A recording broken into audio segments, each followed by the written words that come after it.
कालनेमी की निरंतरता। कालनेमी एक मायावी राक्षस था जो रावण का ममेरा भाई था और रावण के दरबार में ही रहता था। रामायण की सुप्रसिद्ध मायावी राक्षसनी ताड़का उसकी दादी थी, मारीच उसका पिता था। कालनेमी अपनी माया से किसी का भी रूप धारण कर सकता था। लक्ष्मण मेघनाथ युद्ध में मेघनाथ के द्वारा शक्ति बाण चलाने पर लक्ष्मण जी मूर्छित हो गए। शक्ति बाण का असर इतना घातक था कि लक्ष्मण जी को बचाने के लिए लंका के विख्यात वैद्य सुसेन की सहायता ली गई। वैद्य सुसेन ने अद्भुत संजीवनी बूटी को ही इसका एकमात्र उपचार बताया। यह बूटी हिमालय पर्वत पर ही मिलता था और वहां से भी सूर्योदय से पहले लाकर लक्ष्मण जी को देना था, तभी वो जीवित बच सकते थे। यह सुनकर हनुमान जी इस कार्य को करने के लिए तैयार हुए और संजीवनी बूटी लेने के लिए चल पड़े। हनुमान जी समय पर संजीवनी बूटी नहीं ला सके और रास्ते में ही उनका वध किया जा सके, इसलिए कालनेमी ने छल, कपट, षड्यंत्र और ताकत का सहारा लिया। उसने हनुमान जी के हिमालय जाने के रास्ते में एक पहाड़ी पर माया से साधु का रूप धारण कर लिया। इसके साथ ही उसने आसपास पवित्र झील, सरोवर, बाग और अपने लिए कुटिया का निर्माण किया। वह साधु को वेश में आसन ग्रहण करके बैठ गया और राम नाम का जाप करने लगा। आकाश में उड़ते हुए हनुमान जी ने जब एक साधु को राम नाम का जाप करते देखा, उन्हें उत्सुकता हुई और वे उसे देखने नीचे आए।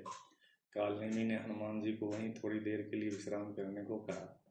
ऐसे समय में हनुमान जी विश्राम नहीं करना चाहते थे, क्योंकि सूर्योदय से पहले लक्ष्मण जी के लिए हिमालय पर्वत से संजीवनी बूटी लाना आवश्यक था। लेकिन जब साधु ने उन्हें बताया कि वे उन्हें एक पल में ही हिमालय पर पहुंचा देंगे, तो वे उनकी बातों में आ गए। इसके बाद कालनेमी ने उन्हें पास की झील में स्नान कर श्री राम का ध्यान करने को कहा। उस झील में एक मगरमच्छ था जिसे कालनेमी ने हनुमान जी की हत्या करने के लिए कहा था। जैसे ही हनुमान जी उस सरोवर में उतरे और स्नान करने लगे तो मगरमच्छ ने उन पर हमला कर दिया।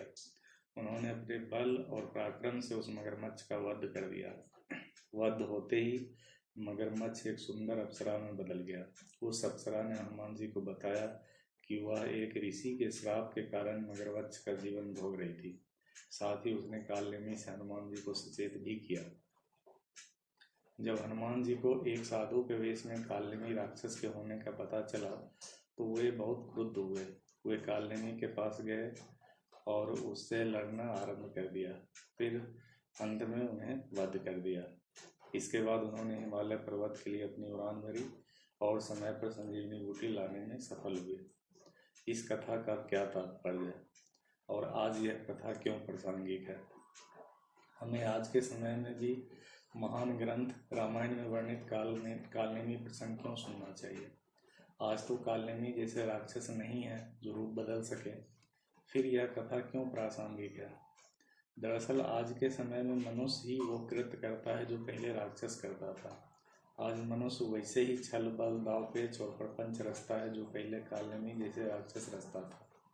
हाँ, इसके लिए मनुष्य रूप नहीं बदलता, बल्कि उस पर मुखौटा लगाता है। वह अपने चेहरे पर आवरण डाले रहता है, जिससे उसके मन के अंदर की भावों का पता नहीं चल सके, उसके हृदय का मूल भाव प्रकट न हो। हाल ही में घटित मध्य प्रदेश के इंदौर से संबंधित राजा रघुवंशी एवं सोनम रघुवंशी प्रकरण या इस जैसे प्रकरणों में भी इसे देखा जा सकता है।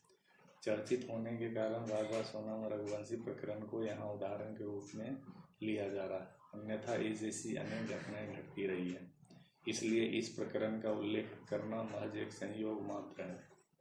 यहाँ सोनम से तात्पर्य कालनेमी जैसे कपटी, कुचक्री, षड्यंत्रकारी, अधम और पतित मनोवृत्ति को धारण करने वाले लोगों से है। इस प्रकार के लोग स्त्री भी हो सकते हैं या पुरुष भी हो सकते हैं, लड़की भी हो सकती हैं या लड़के भी हो सकते हैं, तथाकथित अपने भी हो सकते हैं या पराये भी हो सकते हैं। कालनेमी शिकार करने के लिए शिकार अर्थात हनुमान जी के रास्ते में आया था और अपने माया से आश्रम, बाग बगीचा, ताल तलैया आदि का निर्माण कर साधु वेश में राम नाम का जाप करने लगा, जिससे शिकार अर्थात हनुमान जी भ्रमित होकर उसके जाल में फंस गए। सोनम कालनेमी की तरह बाग बगीचा, ताल तलैया आदि का निर्माण नहीं कर सकती थी, इसलिए उसने वैसे मनोरम स्थान पर ही अपने शिकार को ले जाना उचित समझे। सोनम शिकार के रास्ते में नहीं गई, बल्कि शिकार को ही अपने रास्ते में लाई। कालनेमी ने एक साधु का रूप धारण किया, फिर भी वह साधु हनुमान जी के लिए तो अजनबी ही था, इसलिए सहज विश्वसनीय नहीं था। सोनम विवाह का स्वांग रचकर राजा का अपना बन गई और अजनबीपन को दूर कर दिया, ताकि शिकार अर्थात राजा उस पर विश्वास कर ले। गौर से देखा जाए तो इस प्रकरण में कपट एवं छल प्रपंच में कालनेमी से भी आगे का चरम दिखाई देता है। कालनेमी शिकार के रास्ते में आया था, यहाँ शिकार को ही अपने रास्ते में लाया गया। कालनेमी ने बाग बगीचे आदि का निर्माण किया, यहाँ निर्मित बाग बगीचे में राजा को ले जाया गया। कालनेमी ने विश्वास जीतने के लिए साधु का रूप धारण किया कर राम नाम का जाप करने लगा, यहाँ पत्नी का रूप धारण कर विश्वास अर्जित किया गया। कालनेमी ने तो युद्ध के समय छल कपट और षड्यंत्र का सहारा लिया, यहाँ समान परिस्थिति में यह काम किया गया, या यूँ कहें कि उल्लास उमंग और आनंद के पल में इसे अपनाया गया। इसलिए आज का समय छल कपट में कालनेमी जैसों को भी मात देता है।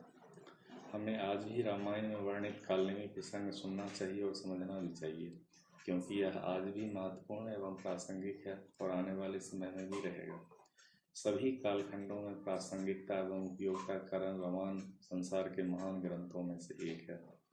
हनुमान जी शक्तिशाली थे, कुशाग्र बुद्धि के थे, भगवान राम की कृपा पात्र थे, इसलिए कालनेमी जैसे कपटियों से निपटने में सफल हुए।